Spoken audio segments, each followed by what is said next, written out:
అధ్యాయము 17 చూద్దాం ఒకసారి.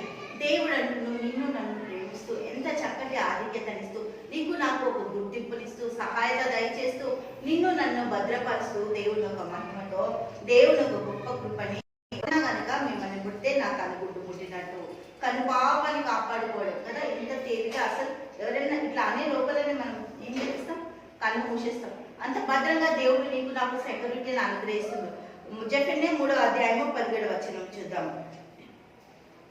నీ దేవుడైన యెహోవా మీ మధ్య ఉన్నాడు, ఆయన శక్తిమంతుడు, ఆయన మిమ్మల్ని రక్షించును, ఆయన బహు ఆనందంతో నీ అందు సంతోషించును, నీ అందు తనకున్న ప్రేమను బట్టి శాంతం వహించి నీ అందరి సంతోషం చేత ఆయన ఆశించు.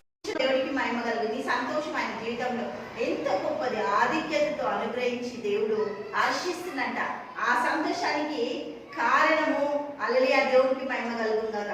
నిన్ను నన్ను నింపండి, నీవు నేను ఆనందించినప్పుడు, నీవు సంతోషించినప్పుడు, ఆయన గొప్ప ప్రేమని మన పట్ల వెల్లడిపరిచినప్పుడు ఆయన అంటే ప్రతిదాన్ని సమకూరుస్తుంట. దేవుడు ఏ రీతిగా కాపాడుతుందో చెప్తుండే ఇక్కడ. నేను ఏ విధంగా కాపాడుతున్నాను మిమ్మల్ని అని మనకు ఒక రుజువు ఇస్తున్నాడు. ఏమని? ఆయన శక్తిమంతుడంట, మన మధ్యలో ఉన్నాడు, మన బహు ఆనందంతో మన యందు ఆయన సంతోషిస్తుండు. ఆయన సంతోషం మన జీవితాల్లో పరిపూర్ణమైతుంది అంటాడు మత్తయి. హల్లెలూయా. మత్తయి 5:48 ఆయన కనుక మీరును పరిపూర్ణులుగా ఉండండి, పరిపూర్ణత కృపని పొందుకోండి. దేవునికి స్తోత్రం. హల్లెలూయా. దేవుడు ప్రేమిస్తున్నాడు కాబట్టి సంరక్షిస్తుండు, కాపాడుతుండు. దేవునికి మహిమ కలుగును గాక. ఆయన కనుదృష్టి మనపై ఉంటుందట 24 గంటలు. మనం కొంతసేపు ఏదైనా కాపలా ఉంచితే ఆశ పడిపోతాం కదా, బెజారు వస్తుంది. అరే ఏంటి ఇంతగానో మేము కాపలా చేయలేమని కదా. కీర్తనలు 32వ అధ్యాయము 8 చూద్దాం.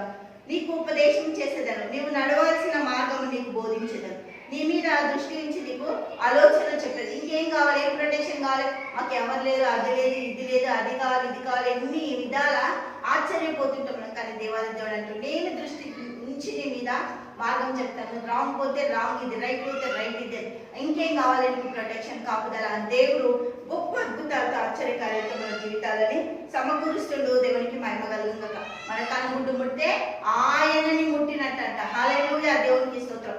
అన్ని సమకూరుస్తున్నా అంటుండు. కీర్తనలు 107వ అధ్యాయము 9 107వ అధ్యాయము 9 చూద్దాం ఒకసారి. దేవుడికి మహిమ కలుగు. అన్ని సమకూరుస్తుంది, ఏ ఒక్కటి కూడా మన జీవితాలలోకి తక్కువ లేదంట. హల్లెలూయా, దేవునికి స్తోత్రం. 7 అనగా ఆశగల ప్రాణం ఆయన తృప్తిపరిచినాడు, ఆకలి ఉన్న వారి ప్రాణం మేలుతో నింపి ఉన్నాడు. దేవునికి స్తోత్రం. మేలులు మన జీవితాల్లోకి రావడానికి ఆశే కారణం. ఆశ మన ఆశీర్వాదానికి కారణం. ఆశ మన జీవితాల విశ్వాసానికి ఒక మెట్టు. ఆశీర్వాదానికి ఆశకి విశ్వాసం ఎంతో గొప్పది. దేవుడికి మహిమ కలుగుగాక. దేవుడు ఉన్నాడని ఆయన మనకి ఫలం చేయవాడని నమ్మవలేదు కదా. మన ప్రతి పరిస్థితుల్లో ఆయన చేస్తున్న ప్రతి కార్యం మనం పొందుకోవడానికి దేవుడు మనకు అనుగ్రహిస్తున్న గొప్ప కృప. దేవుడికి హల్లెలూయా, దేవుడికి మహిమ కలుగుగాక. తండ్రి యేసయ్యా, నీకు వందనాలు, స్తోత్రాలు. గొప్ప దేవ, అద్భుతంగా ఆశ్చర్యంగా నీకే స్తుతులు స్తోత్రాలు చెల్లిస్తున్నాం తండ్రి. దుష్టుడు అహంకార గర్వాలు చీకట్లు సాతాను అపవాది క్రియ నీ బిడ్డలని ప్రభా నీ అంత సమకూర్చి నువ్వు శక్తిమంతుడు అని తెలుసుకున్నట్టు జ్ఞాన తెలివి వివేచన దయచేసి నీ బిడ్డని నడిపిస్తున్నందుకు వందనాలు, స్తోత్రాలు చెల్లిస్తూ యేసు నామములో ప్రార్థిస్తున్నాము తండ్రి. ఆమేన్, ఆమేన్, ఆమేన్.